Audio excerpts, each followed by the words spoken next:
Assalamualaikum. Shalom. Om Swastiastu. Nama budaya. Salam kebajikan. Tabikun. Halo guys, jadi pada kesempatan kali ini kami dari kelompok 2 TPB 17 pada kesempatan kali ini akan memaparkan hasil dari kerja kelompok kami, yaitu RBL yang mengenai penerapan gaya Lorentz pada motor listrik sederhana di mesin cuci. Selamat menikmati. Perkenalkan, nama saya Mika Aditya Saputra dengan NIM 123370180. Perkenalkan, nama saya Mikal Jason Simanjunta dengan NIM 123370181. Halo semuanya, perkenalkan namaku Yosia Cenanawangi Putri Dwi Bianto dengan NIM 123370156. Halo guys, perkenalkan nama aku Yana Natasha Nenggolan dengan NIM 123480071. Halo guys, perkenalkan nama aku Zila Fima Putri Rido dengan NIM 123400069. Halo guys, nama aku Jelita Najila Ansami dengan NIM 123480085. Itu apa, Cak? Oh iya, itu apa ya? Samperin. Kak, ini apa, Kak? Menurutmu ini mau tahu ini apa? Mau tahu? Tahu banget lah. Jadi Udah ini jelasin. Ya udah, kamu jelasin coba apa ini? Mana bisa, Kak? Saya kan nanya. Oh iya, jadi ini adalah miniatur dari mesin cuci. Lihat ini. Nah, mesin cuci ini merupakan miniatur yang dibuat dengan motor listrik sederhana yang merupakan penerapan dari gaya Lorentz. Jadi gaya Lorentz itu apa, Kak?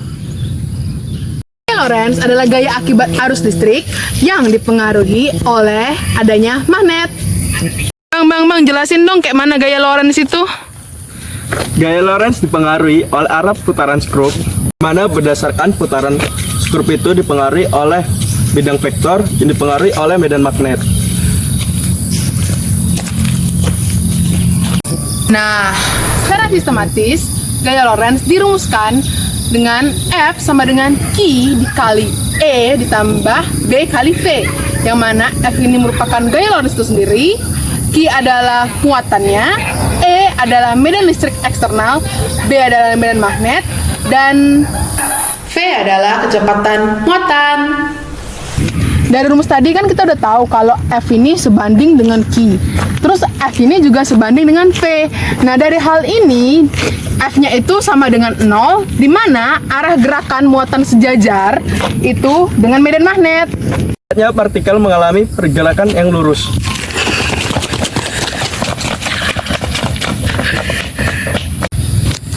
Adapun besar gaya Lorentz tergantung pada beberapa faktor. 1. Besar kuat arus listrik dalam kawat. 2. Besar kuat medan magnet di mana kuat arus berada. Ketiga adalah panjang kawat dalam medan magnet. Adapun untuk gaya Lorentz pada kawat berarus itu dapat digunakan dengan rumus F sama dengan B dikali I dikali L dikali sin theta, di mana B itu adalah kuat medan magnet, I itu adalah kuat arus, L itu adalah panjang dari kawat, dan sin theta itu adalah sudutnya, di mana itu dapat diterapkan dengan menggunakan kaidah tangan kanan. Nah, biasanya kita menggunakan seperti huruf K, di mana ini adalah arah arus dan ini adalah gaya Lorentz-nya dan ini adalah medan magnet. Berarti ini I, B, F. Udah. Dan tadi kan ada bilang motor listrik. Nah, jadi motor listrik itu apa? Listrik? Hah? Motor listrik? Oh, motor listrik. Jadi nih, mending aku telepon temanku aja, soalnya dia lebih ngerti soal motor listrik. Halo? Iya, halo Zila. Zil, boleh nggak sih? Kan kamu lebih ngerti nih soal motor listrik. Jelasin dong ke kami, soalnya kami mau tahu soal tentang motor listrik nih. Ada yang nanya juga. Boleh, iya. Makasih ya. Halo. Oh iya boleh. Ini aku jelasin ya. Ini aku mau ngejelasin apa sih itu motor listrik. Motor listrik adalah mesin atau alat yang dapat mengubah suatu energi dari energi listrik menjadi energi gerak atau mekanik. Motor sinkron digunakan untuk penggunaan awal dengan beban yang rendah, seperti kompresor udara, generator motor, dan perubahan frekuensi. Nah, motor listrik itu ada dua contohnya, yaitu motor listrik arus bolak-balik dan motor listrik satu arah. Pada motor listrik arus searah itu terbagi menjadi dua, yaitu motor listrik sinkron dan motor listrik induksi. Motor listrik sinkron memiliki kelebihan untuk memperbaiki faktor daya dalam sistem, sehingga motor listrik jenis ini lebih digunakan pada sistem yang memakai banyak listrik. Motor induksi merupakan salah satu jenis motor listrik bolak-balik yang bekerja berdasarkan prinsip kerja induksi medan magnet antara stator dan rotor. Motor sinkron adalah salah satu jenis motor listrik arus bolak-balik yang bekerja pada kecepatan tetap dan konstan pada sistem frekuensi tertentu. Motor ini memerlukan arus searah sebagai pembangkit daya dan memiliki torsi awal yang cukup rendah. Prinsip kerja motor induksi berdasarkan gandengan medan listrik. Bentuk motor induksi memiliki celah antara medan stator dan medan rotor. Sumber arus induksi adalah perbedaan relatif antara putaran rotor dan medan putaran stator. Motor induksi tidak menggunakan kumparan medan. Flux magnetik dibangkitkan dari daya listrik masukan dari stator. Sifat daya tersebut adalah induktif. Kondisi ini membuat motor induksi bekerja dengan faktor daya terbelakang. Bagian stator dan rotor terpisah oleh celah udara. Jarak celah udara ini sangat sempit, ketebalannya hanya 0,4 hingga 4 mm. Nah, kita kan dari tadi ngomongin si sinkron sama si induksi. Sekarang kita ngomongin adiknya si induksi nih, yaitu single fase sama 3 fase. Kenapa sih dia bisa disebut single? Karena dia cuma punya satu gulungan stator yang sering disebut elemen motor induksi yang hanya memiliki pasokan daya satu fase. Karena adanya rangkaian tambahan dan kebutuhan sumber daya tambahan untuk pasokan arus listrik, motor DC jenis ini lebih mahal sehingga jarang digunakan. Motor arus searah itu tuh terbagi menjadi dua. Yang pertama, separately excited. Motor DC jenis separately excited ini sumber arus listrik untuk kumparan medan terpisah dengan sumber arus listrik untuk kumparan angker pada rotor. Yang kedua, ada self excited. Motor DC jenis ini kumparan medan dihubungkan secara seri, paralel, ataupun kombinasi seri paralel. Ciri khas dari single fase ini, dia tuh cuma punya kapasitas 220 volt. Nah, single fase ini beda sama 3 fase karena ini punya kemampuan yang tinggi karena medan magnet yang berputar dihasilkan oleh sumber 3 fase. Kapasitas 3 fase ini juga lebih tinggi daripada si single tadi karena dia tuh memiliki kemampuan 380 volt. Nah, motor listrik ini bisa dibuat dengan kumparan ataupun dinamo. Motor listrik biasanya terbagi menjadi 2 bagian dasar, yaitu stator dan rotor. Bagian stator adalah bagian yang tidak bergerak, biasanya adalah magnet tetap dan sikat karbon. Bagian rotor adalah bagian yang bergerak dan berputar, yaitu bagian cincin luar dan kumparan. Penerapan gaya Lorentz melalui motor listrik sederhana pada mesin cuci. Motor DC self-excited ini terbagi menjadi 3. Ada shunt DC motor, series DC motor, compound DC motor.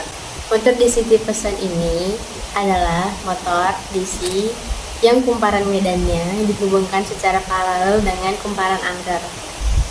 Motor DC tipe seri adalah motor DC yang kumparan medannya dihubungkan secara seri dengan kumparan angker. Compound DC motor ini adalah gabungan dari shunt dan seri. Pada motor DC tipe ini terdapat dua kumparan medan yang masing-masing dihubungkan secara paralel dengan seri dengan kumparan angker. Nah, gambar di atas adalah contoh percobaannya. Kalau kita mau menambah kecepatannya, ada 4 yang harus kita lakukan. Yang pertama, menambah arus listrik. Yang kedua, menambah jumlah lilitan. Yang ketiga, memperkuat medan magnet. Dan yang keempat, masukkan besi lunak ke dalam kumparan. Nah, contohnya, salah satu contoh yang bisa kita ambil itu adalah mesin cuci.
Ini adalah miniatur mesin cuci, di mana baterai berfungsi sebagai pengalir energi listrik untuk menghidupkan mesin cuci. Kemudian di sini ada kabel untuk menyambungkan kedua buah baterai dan juga saklar untuk menonaktifkan listrik. Dan ini adalah tutup botol supaya penyangga, dan ini adalah botol bekas sebagai miniatur wadah dari mesin cuci. Seperti inilah bentukannya jika menyala.